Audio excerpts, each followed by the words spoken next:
好啦，各位群組成員啦，啱啱介紹咗一條拯救咗一個區嘅路線啦，咁就係拯救咗一個17年嚟未有地鐵道嘅一個區啦，嘅一條路線啦。咁而家就介紹一條，即係介紹兩條好似一樣嘅路線，即係同佢哋有關係嘅路線。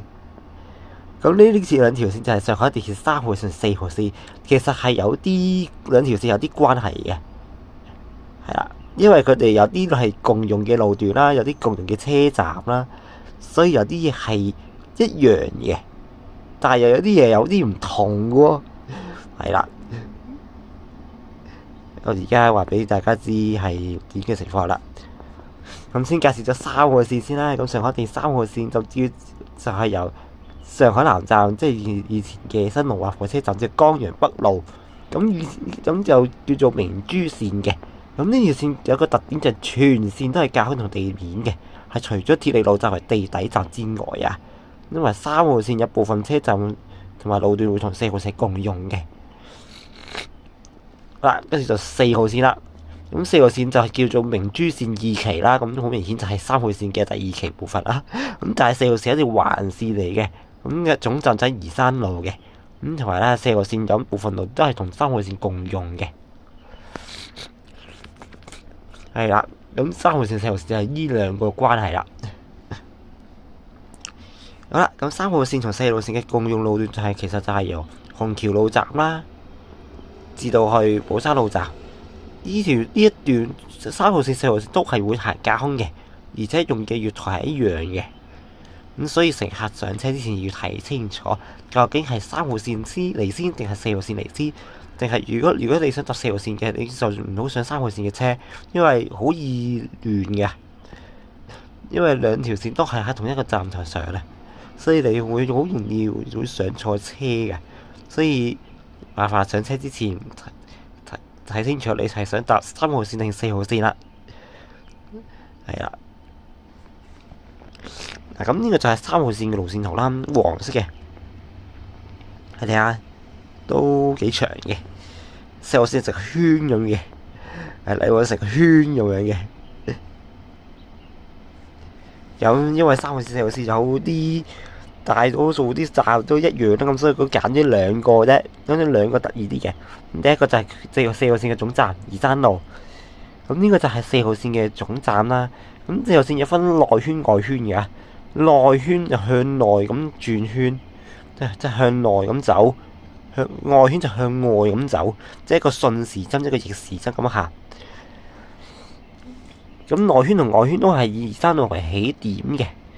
咁同埋呢個就係3號線、4號線、9號線嘅轉車站。咁3號線係架空車站，4號線、9號線地底車站。咁所以如果你喺呢度呢個站轉4號線，就要天地換乘。其他有9個就可以有9個就共用嘅咩，就可以用月台換乘咯。但係呢個就唔得，因為3號線架空，4號線地底，貼天地換乘設計咁係啦。咁仲有呢個啦，呢個係鐵力路站啦。咁呢個就係3號線唯一一個地下嘅車站。咁雖然叫地下車站，但係其實係有自然光透入嚟嘅喎，所以就可以叫做半地下車站。因為你望唔到路軌係冇俾隧道遮蓋啦，同埋透光嘅，咁所以呢個係可以叫做一個半地底嘅車站。係啊，好快總結㗎啦，因為呢兩條線係有啲似嘅。好啦，總結啦，咁其實呢兩條線係有啲似嘅，因為3號線就叫做明珠線啦，4號線就叫做明珠線2期啦。咁一聽講就知就係3號線嘅2期工程啦。咁同埋3號線同4號線一部分路段咧，需要共用路段同埋共用車站嘅，即係月台，即係話3號線、4號線有啲共用路段啲車站月台係一樣嘅，都係喺間科學月台等3號線或者4號線嘅。咁就話4號線係環線啦，雖然係環線，但係實就係以二沙路站為總站嘅。咁同埋啦，鐵利路站就成為咗3號線唯一一個地底嘅車站，半地底車站啦，即係透光嘅。咁3號線除咗鐵利路站之外啦，咁其餘路段都係以架空地面係方式去行駛嘅。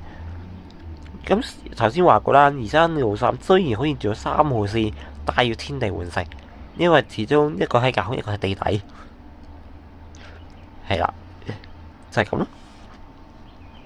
咁呢兩條就係孖生兄弟，呢兩條係孖生兄弟，只不過4號線係環線得個圈咁解，因為你揾到個名都好似啦，3號線嘅明珠線啦，4號線明珠線二期啦。咁4號線一聽就知就係3號線嘅一個嘅延伸啦，只不過佢喺入邊得個圈，點解嘅？係啦，呢兩條線就係咁咯，即係有啲得意嘅關係嘅。